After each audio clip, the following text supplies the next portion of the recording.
Operation सिंदूर में भारत ने पाकिस्तान को धूल चटाई थी। उस वक्त भले ही पाकिस्तान सबके सामने बड़ी बड़ी डींगे हाँकता रहा हो, मगर पाकिस्तान तभी से भारत से डरा हुआ है। इसलिए कभी वो अमेरिका, कभी टर्की, तो कभी चाइना के पास गया। इसी कड़ी में अब पाकिस्तान ने एक और कदम उठाया है। सऊदी अरब और पाकिस्तान के बीच नाटो की तरह एक सैन्य समझौते पर हस्ताक्षर किए गए हैं। इसमें ये कहा गया है कि सऊदी अरब या पाकिस्तान में किसी एक पर भी अगर हमला होता है तो उसे दोनों के ही खिलाफ माना जाएगा। आपको बता दें कि सऊदी अरब और पाकिस्तान के बीच नाटो की तरह एक सैन्य समझौते पर हस्ताक्षर किए गए हैं।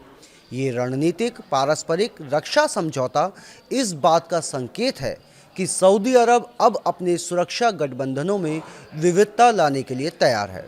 ये समझौता ऐसे समय पर हुआ है जब पारंपरिक रूप से अमेरिका की सुरक्षा गारंटी पर निर्भर खाड़ी देश कतर में इजराइल के मिसाइल हमलों के बाद से बेहद खौफ है।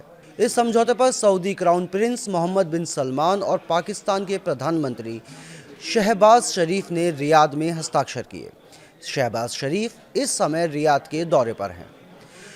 अब इस समझौते पर भारत की भी प्रतिक्रिया सामने आई है। विदेश मंत्रालय के आधिकारिक प्रवक्ता रणधीर जायसवाल ने कहा कि हमने सऊदी अरब और पाकिस्तान के बीच रणनीतिक पारस्परिक सुरक्षा समझौते पर हस्ताक्षर किए जाने की रिपोर्ट देखी है।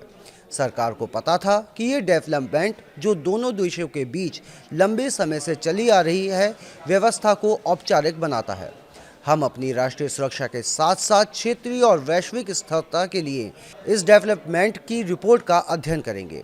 भारत सरकार राष्ट्रीय हितों की रक्षा करने और सभी क्षेत्रों में व्यापक राष्ट्रीय सुरक्षा सुनिश्चित करने के लिए प्रतिबद्ध है।